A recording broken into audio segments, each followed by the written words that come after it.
Welcome back everyone to Xpert Skin. Today I'm going to be showing you how to do a lash tint. And this is probably the most efficient way I have been taught to do a lash tint. You're going to apply some natural petroleum to the eye just so everything comes off nicely.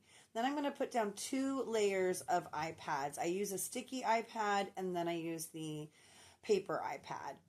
And you're going to see me apply the already mixed dye. The dye needs to be mixed about a half an hour ahead of time just so it can really cook and what's the word that they use? Develop in the right amount of time.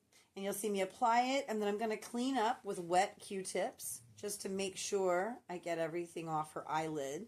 And then you're going to see me kind of pull them back and make sure I get all that dye on the lower lashes as well. But I do leave that other layer of eye pad down just so it can get the bottom of the top of the lashes as well. So it stays nice and gooped on there.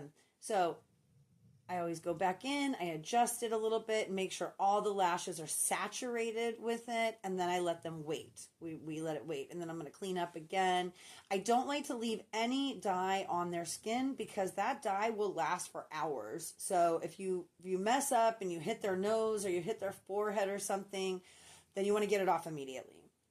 So after 15 minutes, I am going to remove the eye pads. I'm going to put a towel down and I'm going underneath her neck and against her face. And then I'm going to rinse her eye into a bowl with cotton balls. And one trick I like to do is I like to tell the client to take deep breaths for me because that will loosen up the eyes and allow me to rinse even more dye off the eye because I don't want her to open her eyes and still have dye product left there.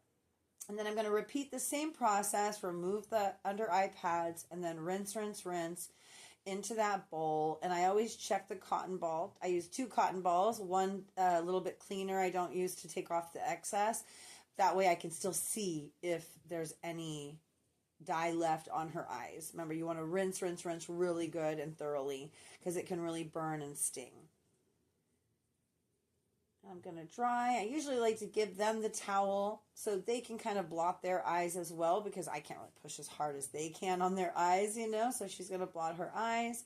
And then the next shot is going to show you the difference. So if you could see from the beginning, she was a very fair, red-headed woman, and now she's got some thick, dark, lush eyelashes. So thanks for watching. I hope you learned something.